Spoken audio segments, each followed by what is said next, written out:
آیا صوفیہ کی بنیاد 3 صدی عیسوی میں رومی بادشاہ قسطنطین نے ڈالی، جو روم کا پہلا عیسائی بادشاہ تھا، اور اسی بادشاہ کے نام پر اس شہر کا نام بھی قسطنطنیہ رکھا گیا تھا۔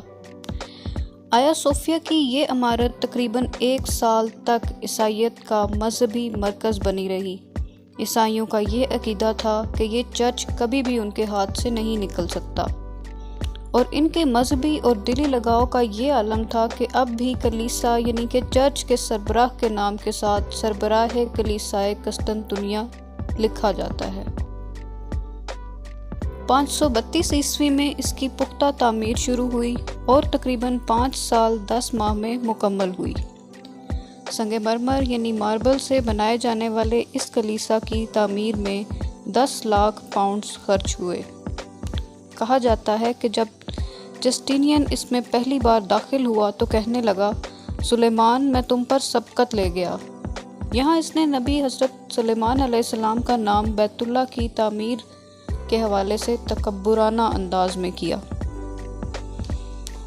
جب 1453 عیسوی میں سلطان محمد فاتح نے قسطنطنیہ کو فتح کیا تو اس شہر کے مذہبی رہنماؤں اور عیسائیوں نے اس عمارت میں اس غرض اور یقین کے ساتھ پناہ لی کہ کم از کم اس عمارت پر دشمن کا قبضہ نہیں ہو سکے گا۔ وہ ایک جھوٹی بشارت کے سہارے یہ سمجھ رہے تھے کہ اگر دشمن اس عمارت کے ستون تک پہنچ بھی گیا تو آسمان سے ایک فرشتہ تلوار لیے نازل ہوگا اور اس آسمانی ہتھیار کے ذریعے سلطنت ایک ایسے غریب آدمی کے حوالے کر دے گا جو اس وقت اس ستون کے پاس بیٹھا ہوگا۔ لیکن ایسا نہ ہوا، بلکہ عثمانی فوج ستون سے بھی آگے بڑھ کر اس کے دروازے تک پہنچ گئی۔ اندر بیٹھے مرد، عورتیں، بچے اور پادری اسی انتظار میں رہے کہ وہ آسمانی مدد ضرور آئے گی، مگر ایسا ہرگز نہ ہوا۔ بالآخر سلطان محمد فاتح اندر داخل ہوئے اور سب کے جان، مال اور مذہبی آزادی کی ضمانت دی، اور فجر کی نماز کے بعد ہی اعلان کر دیا کہ انشاءاللہ ہم ظہر کی نماز آیا صوفیہ میں ہی ادا کریں گے۔ سلطان محمد فاتح نے اس چرچ کو مسجد میں تبدیل کرتے ہوئے اس میں موجود تمام تصاویر کو ہٹا دیا اور اس سے جڑی پرانی رسموں کو بھی ختم کیا۔ محراب کو قبلہ رخ کرنے کے ساتھ ساتھ اس کے میناروں میں بھی اضافہ کیا گیا۔ مسجد جامعہ آیا صوفیہ کے نام سے مشہور ہوئی اور سلطنت عثمانیہ کے خاتمہ تک تقریباً 500 سال تک یہاں 5 وقت کی نماز ادا کی جاتی رہی۔ مسجد کے احاطہ میں اضافہ کے لیے آس پاس کی زمین خریدی گئی اور سلطان نے طے کردہ پوری قیمت اپنی جیب سے ادا کی۔ 1931 میں سلطنت عثمانیہ کے خاتمے کے بعد جب مصطفیٰ کمال اتا ترک ترکی کا سربراہ بنا تو بگڑتے ہوئے حالات کے تحت یا پھر مسلمان دشمنی میں اس نے وہاں نماز کی ادائیگی بند کرواتے ہوئے مسجد کو میوزیم کی شکل دے دی۔ آیا صوفیہ کے حوالے سے عیسائی اور مسلمان دونوں ہی اپنی اپنی جگہ بہت عقیدت رکھتے تھے، اور اس کی اہمیت پوری دنیا کے لیے سب سے عظیم یادگار کے طور پر بھی بہت زیادہ تھی۔ مئی 2015 میں انسانی حقوق کی تنظیم دی ہیومینیٹیرین ریلیف فاؤنڈیشن کی طرف سے ریلی نکالی گئی جس کا مقصد دوبارہ سے آیا صوفیہ کو مسجد کے طور پر بحال کرنا تھا۔ انہوں نے یہ مطالبہ کیا کہ ہمیں اپنی زندگیاں اسلام کے لیے وقف کر دینی چاہیے۔ رجب طیب اردوغان نے انتخابات سے پہلے ترکی کی عوام سے یہ وعدہ کیا تھا کہ اگر ان کی حکومت آئی تو وہ ضرور اس میوزیم کو مسجد میں منتقل کر دیں گے، جبکہ دنیا کی مسیحی برادری کی طرف سے ان پر بہت دباؤ تھا۔ حقیقت یہ ہے کہ ترکی میں جب عیسائی ہی نہیں رہے تو پھر چرچ کی ضرورت کیسی؟ آیا صوفیہ کی عمارت کو اقوام متحدہ کا ادارہ یونیسکو عالمی ورثہ قرار دے چکا ہے۔ یونیسکو نے ترکی سے کہا تھا کہ وہ اس کی حیثیت کو تبدیل نہ کرے،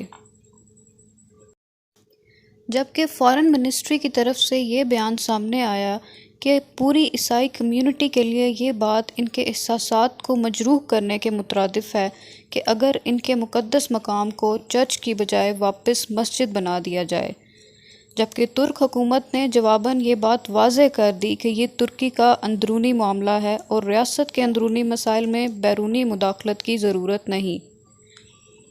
بعض مخالفین کا کہنا تھا کہ طیب اردگان اس مسئلے کو اپنے سیاسی مفاد کے لیے حل کرنا چاہتے ہیں، جبکہ ایسا نہیں تھا۔ یہ مسئلہ کسی ایک پارٹی کا نہیں بلکہ تمام پارٹیز کا متفقہ مطالبہ تھا، اور طیب اردگان کا اس ایشو پر بات کرنا کوئی اچانک یا ایک دن کی بات نہیں تھی، بلکہ اس پر 8 سال سے زیادہ کا عرصہ ہو چکا ہے کہ میوزیم کو مسجد میں تبدیل کرنے پر فیصلہ لے لیا جائے۔ اگرچہ یہ میوزیم اتنے سالوں سے ترکی میں آنے والے سیاحوں کے لیے بہت توجہ کا مرکز تھا، بلکہ دنیا بھر سے سیاح اس غرض سے ترکی کا رخ کرتے تھے۔ ترکی کی سب سے اعلیٰ انتظامی عدالت کونسل آف اسٹیٹ نے جمعہ کو اپنے فیصلے میں لکھا، ہم اس نتیجے پر پہنچے ہیں کہ تصفیے کی دستاویز میں اسے مسجد کے لیے مختص کیا گیا، لہٰذا قانونی طور پر اسے کسی اور مقصد کے لیے استعمال نہیں کیا جا سکتا۔ عدالتی فیصلے میں یہ بھی کہا گیا کہ 1934 کا کابینہ کا فیصلہ، جس میں اس عمارت کے مسجد کے کردار کو ختم کر کے میوزیم میں تبدیل کیا گیا، وہ قانون سے مطابقت ہی نہیں رکھتا۔ اس فیصلے کے بعد روس کے آرتھوڈاکس چرچ نے ترکی کی حکومت کے فیصلے پر افسوس کا اظہار کیا۔ ان کا کہنا تھا کہ اس فیصلے سے اختلافات میں مزید اضافہ ہوگا۔ ترکی نے ان تمام باتوں کو مسترد کرتے ہوئے کہا کہ ایسا نہیں کہ عدالتی فیصلے کی وجہ سے آیا صوفیہ دوسرے مذاہب کے لیے بند ہو جائے گی۔ اس فیصلے کے بعد نہ صرف ترکی بلکہ تمام دنیا کے مسلمانوں میں اعتماد اور فخر کی لہر دوڑ گئی کہ کس طرح مسلمان اگر اپنے آپ کو ثابت کرنے پہ آئے تو کامیاب ہی لوٹتا ہے۔ ترکی کے تمام مسلمانوں نے اس فیصلہ کے بعد انتہائی خوشی کا اظہار کیا اور اللہ کا شکر ادا کیا کہ وہ اس میں سرخرو ہوئے۔ 86 برس بعد مسجد میں اذان دی گئی۔ اس تاریخی فتح کے بعد یورپ میں صفائے ماتم بچھ گئی۔ ترک صدر کا یہ اعتماد یورپی ممالک کو پریشان کر گیا۔ پاکستان ترک دوستی اور مضبوط تعلقات کی وجہ سے پاکستانیوں نے بھی اس فیصلے کو ترکی کے ساتھ ساتھ اپنی کامیابی کے طور پر لیا۔ تازہ ترین اطلاعات کے مطابق مسجد آیا صوفیہ کو جمعہ 24 جولائی کو عمارت کو باقاعدہ مسجد کے طور پر کھولنے کا فیصلہ کیا ہے، لیکن تب تک عام عوام کو اس تاریخی مقام کی طرف جانے سے گریز کرنے کی بھی تلقین کی ہے، یہاں تک کہ مسجد باقاعدہ طور پر عبادت کے لیے کھول دی جائے۔ طیب اردگان، جن کو پہلے ہی مسلم امہ اپنے لیڈر کے طور پر دیکھتی ہے، اس کامیابی کے بعد ان کا وقار تمام مسلم ممالک کے لیے اور بھی بڑھ گیا ہے۔ اللہ تمام مسلمانوں کی حفاظت فرمائے اور دین اسلام کی سربلندی کے لیے ہر طرح کی مشکل سے ٹکرا جانے کی طاقت عطا فرمائے، آمین۔ مزید اپڈیٹس کے لیے دیکھتے رہیے گا ورلڈ اراؤنڈ ٹاؤن، اور ویڈیو کو لائک کرنے کے بعد چینل کو سبسکرائب کرنا مت بھولیے گا۔ اللہ حافظ۔